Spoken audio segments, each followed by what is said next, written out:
Hola, espero que esté muy bien. El día de hoy vamos a realizar nuestro video de sustentación demostrando lo aprendido en esta fase número 3. Nuestro grupo de trabajo está conformado por Mónica Guevara Angarita, Estefanía Juliet Torres Angarita, Joan Sebastián Villa Betancourt y quien les habla, Omar Sofía Puello Díaz. Espero que sea de su total agrado. En una primera instancia vamos a conocer el razonamiento lógico, razonamiento abstracto, luego el método científico, razonamiento inductivo y deductivo, luego los silogismos categóricos, forma estándar del silogismo categórico y por último validez de un argumento, prueba formal de validez, método semántico y método sintáctico. El razonamiento lógico. Básicamente, este razonamiento lógico es la habilidad de pensar de una manera mucho más organizada y con un sentido. Vamos a imaginar que es como un tipo de acción como de armar un rompecabezas mental en donde vamos a tomar los pedacitos de información que los vamos a llamar premisas y estas las vamos a usar para sacar conclusiones de forma lógica. Esto lo que va a implicar es seguir unas reglas como el principio de no contradicción y el principio del tercero excluido. Entonces, el razonamiento lógico es el proceso de tomar todas estas piezas y unirlas de una manera en la cual pues tenga sentido. Por ejemplo, vamos a pensar que esto es un pájaro. Entonces, si sabes que todos los pájaros vuelan y también sabes que este animal es un pájaro, entonces lógicamente puedes concluir que este animal puede volar. Vamos a pensar en ello como cuando tenemos que tomar decisiones. ¿Deberíamos hacer algo o no? Entonces, el razonamiento lógico te va a ayudar a analizar la situación. Vamos a conectar estos puntos y a tomar decisiones mucho más informadas. Es como, por decirlo así, tener un superpoder mental que nos va a ayudar a pensar de una manera más clara y a resolver pues problemas de una manera muchísimo más efectiva. Es un ejemplo que nos van a dar estas premisas. Primero, todos los seres humanos son mortales y María es un ser humano. La conclusión es que, por lo tanto, María es mortal. Este ejemplo sigue las premisas establecidas. Todos los seres humanos son mortales y María es un ser humano, para llegar a la conclusión lógica de que María es mortal. También esto nos va a mostrar que hay algunos elementos claves del razonamiento lógico, los cuales son, como vimos, las premisas y las conclusiones que sacamos de estas premisas. Estas son declaraciones o proposiciones iniciales. Y a partir de estas premisas, como dije anteriormente, se derivan las conclusiones lógicas utilizando las reglas y los principios establecidos mencionados anteriormente. También está la deducción, que, bueno, pues el razonamiento lógico implica una deducción, que este es el proceso de llegar a una conclusión específica basada en unas premisas generales. Se sigue un razonamiento paso a paso para llegar a una conclusión de una manera mucho más lógica por medio de la deducción y hay muchos más elementos claves dentro del razonamiento lógico. Vamos a hablar rápidamente sobre el razonamiento abstracto, que básicamente este es como resolver problemas que no tienen una conexión directa con cosas tangibles. Vamos a imaginar que estamos jugando pues un juego mental en el que se presentan patrones o secuencias que no están directamente relacionadas con objetos físicos. Esto es básicamente el razonamiento abstracto. Es un poco como descifrar un código secreto o reconocer reglas de un juego sin que tenga instrucciones claras. Por ejemplo, podemos ver una serie de números y darnos cuenta que cada número es el doble que el anterior. Si no te dicen explícitamente la regla, tú lo vas a entender. Implica encontrar esos patrones, esas relaciones o reglas invisibles entre cosas que no puedes tocar o que no puedes ver directamente. Es un tipo de pensamiento que te va a permitir resolver acertijos o entender secuencias sin necesidad de que las cosas sean concretas. Y es pues en sí como descifrar un significado oculto detrás de las cosas, como resolver enigmas sin que te den pistas evidentes. Vamos a encontrar este ejemplo en donde vamos a ver los triángulos que van de manera ascendente y luego vamos a ver esos círculos. Podemos deducir que como vemos estos triángulos, empieza el pequeño, el mediano y el grande, va a ser lo mismo con los círculos, que empieza pequeño, mediano y por último podemos deducir que la respuesta es la B porque está el círculo grande. Así que como conclusión general sobre el razonamiento lógico y abstracto, vamos a ver que el razonamiento lógico se centra en la inferencia lógica y la deducción a partir de premisas específicas, mientras que el razonamiento abstracto se enfoca en la capacidad de comprender y manipular conceptos abstractos, como lo dice su nombre, identificando patrones y relaciones sin depender de situaciones concretas. Ambas habilidades son cruciales en diversas áreas cognitivas y también tienen aplicaciones prácticas en la resolución de problemas y en la toma de decisiones de nuestra vida cotidiana. Me presento, mi nombre es Joan Sebastián Villa Betancourt. Demos comienzo al tema razonamiento inductivo. El razonamiento inductivo es un tipo de argumento cuya premisa identifica patrones de los que se extrae una conclusión general. En la argumentación inductiva, la premisa surge de la experiencia o de la observación de casos probados y por ende siempre es verdadera. Por su parte, la conclusión es una generalización extraída de la premisa. Por ser una predicción probable, la conclusión aporta la información nueva, la cual puede ser aprobada, refutada con evidencia.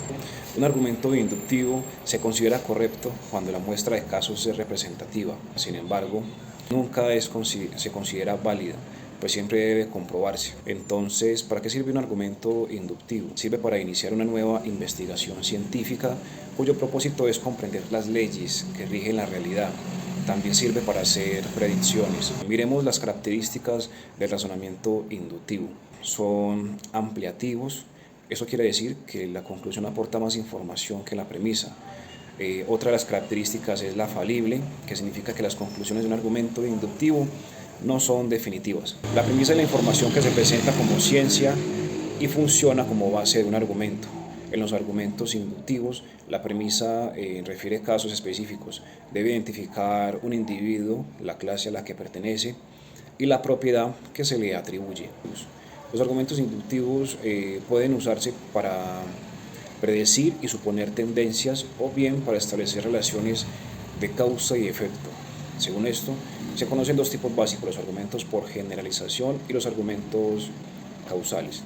El razonamiento deductivo es un tipo de argumento en que una premisa general conduce a una conclusión específica. También se conoce con el nombre de argumento inductivo. La premisa de un argumento deductivo suele ser una ley, regla o principio general que se acepta como verdad, ya que la conclusión se infiere de dicha premisa verdadera. El razonamiento deductivo es utilizado para comprender fenómenos específicos con base a las leyes o a los principios que lo definen. A diferencia de los argumentos inductivos, las conclusiones de los razonamientos deductivos no aportan nueva información, sino que apenas confirman la premisa. Su premisa es verdadera.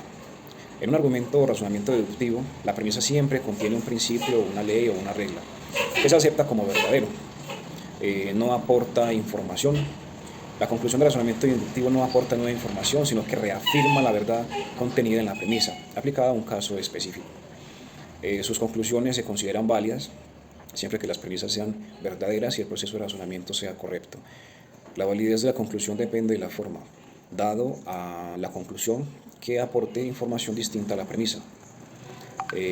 Puede generar falacias cuando se intenta construir un argumento deductivo con base a premisas dudosas o erradas. Normalmente los argumentos deductivos se componen de una premisa dividida en dos partes complementarias y una conclusión, según las diferentes maneras de construir premisas. Por ejemplo, la premisa mayor, para las bacterias, un ejemplo, pues las bacterias son organismos unicelulares. La premisa menor, la Escherichia coli es una bacteria. Conclusión, la Escherichia coli es un organismo unicelular. ¿Cuáles son las diferencias claves que diferencian el razonamiento inductivo y el razonamiento deductivo? El inductivo se basa en la observación de hechos y fenómenos. El deductivo establece conclusiones a partir de lo general.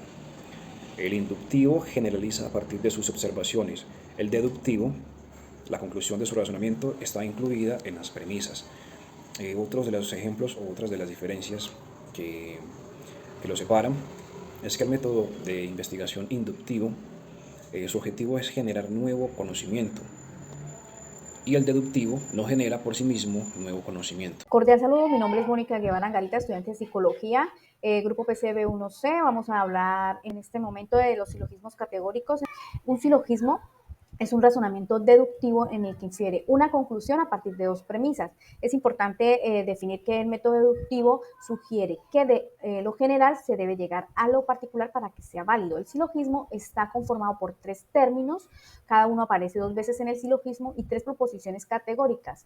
Dos son premisas y una conclusión. Vamos a ver esto con ejemplos. La conclusión es una proposición que contiene dos de los tres términos del silogismo. Entonces, estas son las dos premisas y esta sería la conclusión.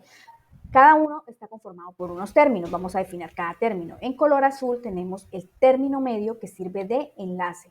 Esta es la premisa mayor, esta sería la premisa menor y esta es la conclusión.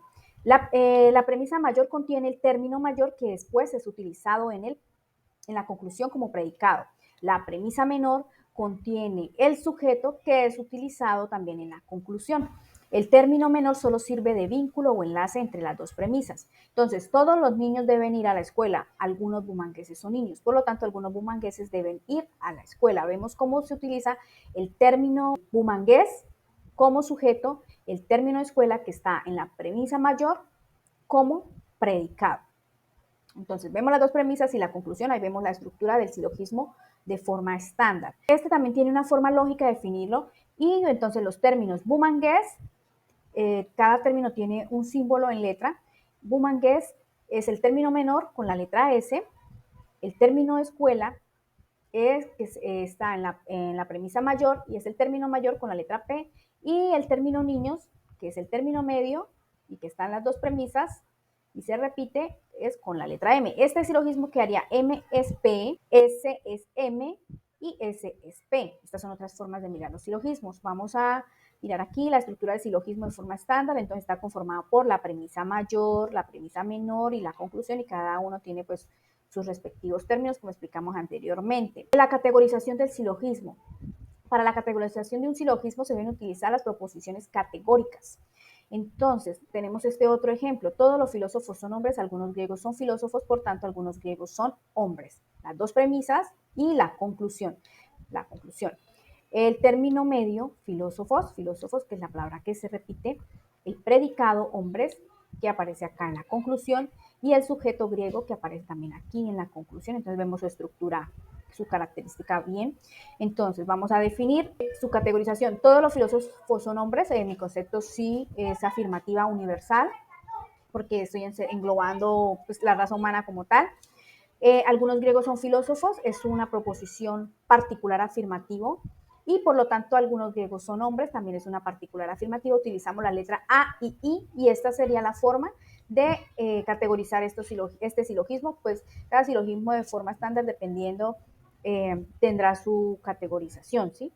Entonces, lo importante es que del método deductivo quiere decir que de lo general, para que sea válido, debe venir de lo general y llegar a lo particular. Muchas gracias. Hola, mi nombre es Stephanie Juliet Torres y hoy hablaremos sobre argumentos de validez, cómo se puede desarrollar. Hablaremos también de la prueba formal para llegar a la validez del argumento utilizando los métodos semánticos y sintácticos. También vamos a conocer que no solo son coherentes las conexiones que tienen las premisas y la conclusión, sino que llegando a un resultado ya sea válido o inválido. Entonces nos dice que un argumento es válido si la conclusión es cierta, cuando las premisas son ciertas. Nos dice también que aquella cuya forma es tal que no admite premisas verdaderas y conclusión falsa, como la validez de un argumento es propiedad de su forma. El argumento válido no deja de serlo por el hecho de tener premisas falsas y la conclusión verdadera, o premisas falsas y conclusión falsa. Como ejemplo, les dejo la tabla de la verdad, donde se puede concluir que al final todo es verdadero.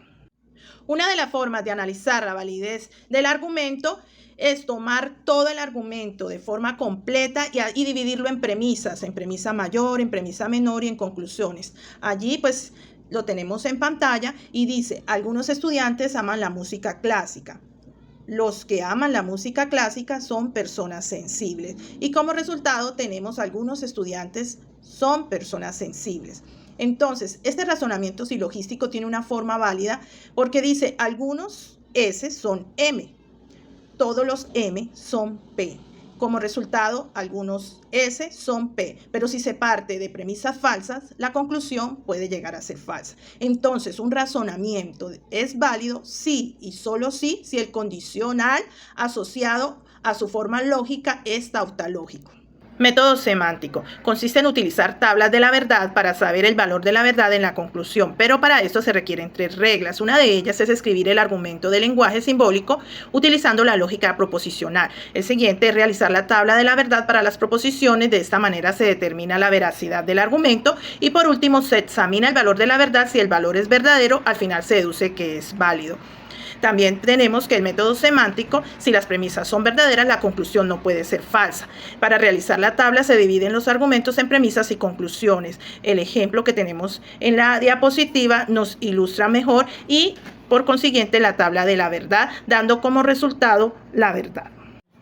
Hablaremos del método sintáctico. Ese método es cuando se llega a una conclusión que se obtiene de premisas en orden, ya que si se altera este orden puede ver afectada la conclusión.